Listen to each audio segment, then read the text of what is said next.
How's everyone doing? I am Mobile Master Tech, also known as Terrell352. And a recent development in Sprint keep sites has surfaced where they are starting to actively convert Sprint's band 25 in certain areas. My area it just started. They're converting band 25 to band 2, T-Mobile's band 2 to be precise. So it's more uniform, the handoffs are better, and those keep sites actually gain an extra 5 megahertz of PCS spectrum. Now this takes it off, for my area, off of C and G block, which equals 10 megahertz of spectrum of band 25 onto T-Mobile's A block, which is 15 megahertz, soon to be 20, once it combines with Sprint's D block of 5 megahertz that it was using for 3G.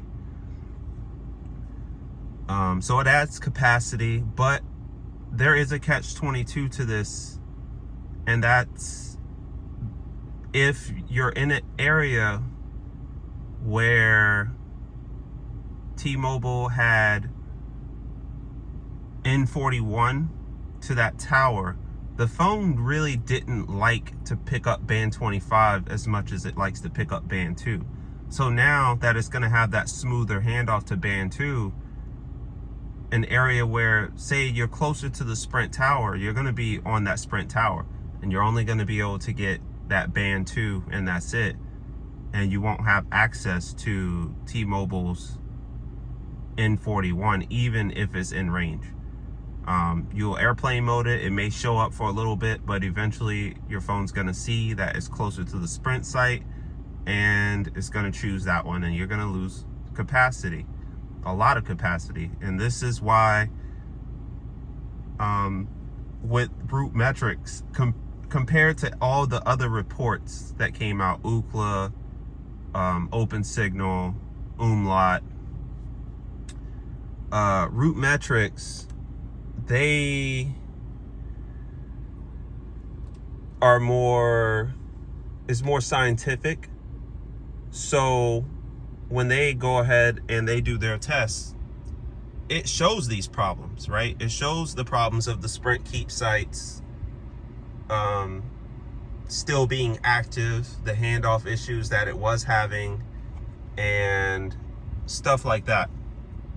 And until all of these Sprint keep sites are T-Mobile, there's going to be network problems, in my opinion. Until it's all uniform. You have, Sprint keep sites with 2x2 MIMO without band 41. Then you have T-Mobile sites without stuff. And it's very ununiform, and it causes the network to not perform as well as, say, Verizon, where more AT&T, where everything's more uniform. So soon, that'll be a thing of the past, and we'll be able to get past that, and everything will be good. But I just brought that up because I'm having that problem in this area that I'm in right now. Now, I went to one of my favorite walk-in parks, and I'll show you real quick. They're running a Verizon one too, but I'll show you. Right now, look at that. Beautiful, right? That's N41, 140 megahertz.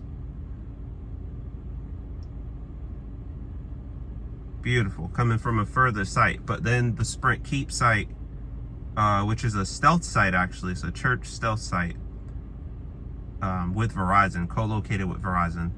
This site just got converted to band 2. So when I get close enough to the tower, it's even latched on here. There's a drastic drop in speeds, drastic. And I can actually show, I'll force it this time, but it was just on there not too long ago. And I was like, wow, that's really bad. So I'm gonna go ahead and force it.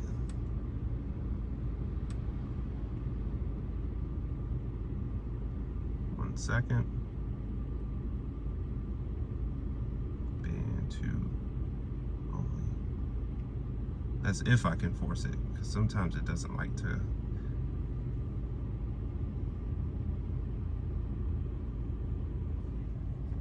We'll run a Verizon speed test and see if it can't force to the site. But the point is, I went from 300, 400, 500 megabits per second all the way down to 2 to 4, like drastic drop. So I hope T-Mobile can get these keep sites. I know they're targeting having virtually all of them done by the end of the year.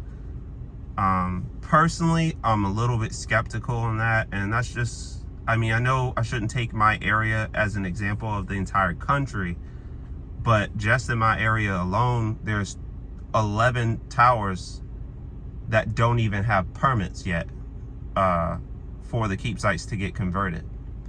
And it takes anywhere from 1 to 2 months to get the sites approved, and then T-Mobile usually waits another 2 to 3 months before they even act on it. That's basically means they would have to have put in all the permits by roughly next month to get all this done. And that's a lot of permits to go through. So I personally don't believe it. Going to Orlando, there were so many keep sites left. I was like, nah, there's no way. I don't think they're gonna do it. I think it's gonna run well into next year. But hey, we'll see. I really wish I could show you guys, but it's not gonna let me today because I can't force it because it's band 2. Anyways, right here we have Verizon, also on that keep stealth site.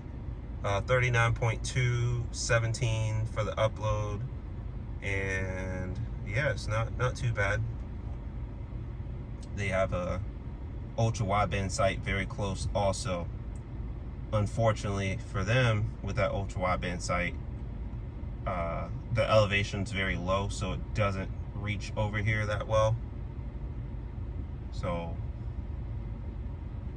probably not going to be able to get it until this site actually gets upgraded. So let's do a test, see if I can force it.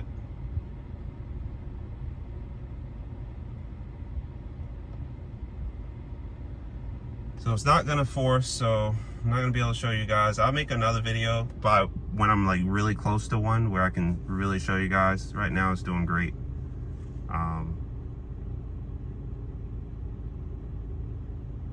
Is that 402, 48 millisecond ping, and yeah, 11.6. Not bad. Ping's a little higher than I like, but it's okay. It's fine.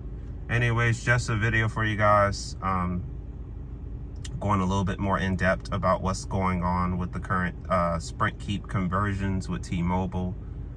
I know not only are they doing conversions, but they are adding co-locations of their own accord.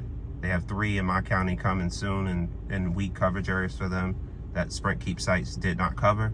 So they're doing that too. Of course, they're doing rural expansions. Some with keep sites, some they're going to co-locations, and very few they're building out new towers, but most of them are co-locations. Anyways, that's gonna do it for the video. Don't forget to like, share, subscribe, follow me on Twitter at Terrell352, and until the next video, I'm out.